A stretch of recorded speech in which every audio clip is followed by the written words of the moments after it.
if you actually wanted carbon-free energy, meaning if you didn't want to use coal and you didn't want to use gas, then what would you use if you wanted carbon-free energy that was also efficient and that there was plenty of supply? Well, you would use nuclear energy. It's carbon-free. It's cost-effective. It works. You're never going to run out of the supply. But what do Democrats do? Democrats are against nuclear energy. Why? Well, unfortunately, that is a giant rhetorical question. Why? Why would they be against nuclear energy unless their green energy agenda is a fraud?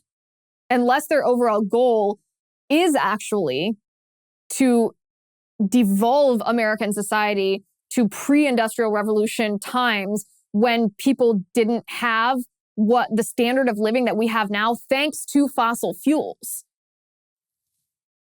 You can actually see this in California. There's a concrete example. There is a nuclear power plant in the Diablo Canyon, which the Democrats, this nuclear power plant, by the way, was responsible for 8% of all energy production in California and 17% of carbon-free energy in California. So a pretty big deal. The Democrats were trying to shut this down. Again, why?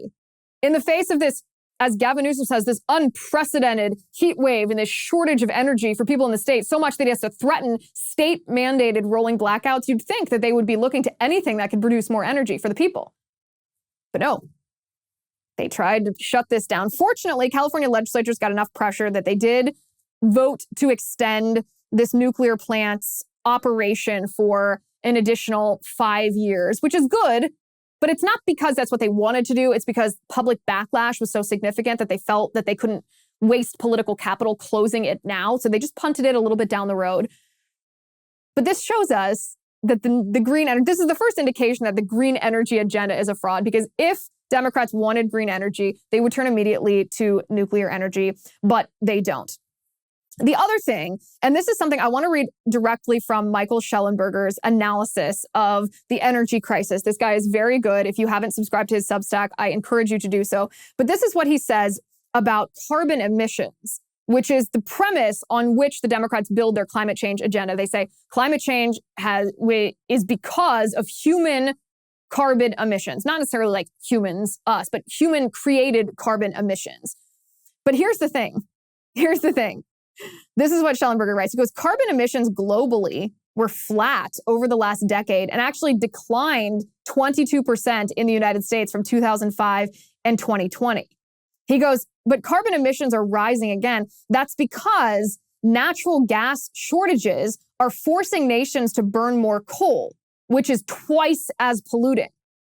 So the obvious question here would be, okay, well, who's responsible then? If coal is twice as polluting as natural gas, you would think that we would make sure that we had plenty of supply of natural gas so we didn't have to resort to coal if we're purely thinking through a carbon producing lens here. Who's responsible? Well, the answer to that is Joe Biden. The Democrats, leftists all around the world. This includes not just Joe Biden, but European leaders. This includes Canadian Prime Minister Justin Trudeau. They have significantly reduced, in some cases halted, domestic production of natural gas. Why did they do this?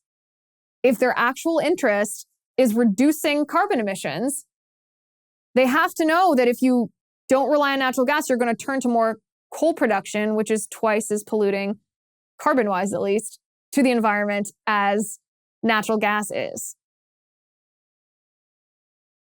If you actually parse the behavior of the left, it becomes very clear that the political actions the left engages in under the guise of just wanting to save the world from climate change, reduce carbon emissions so that we have more than 12 years to live, is a total fraud. It's a complete farce.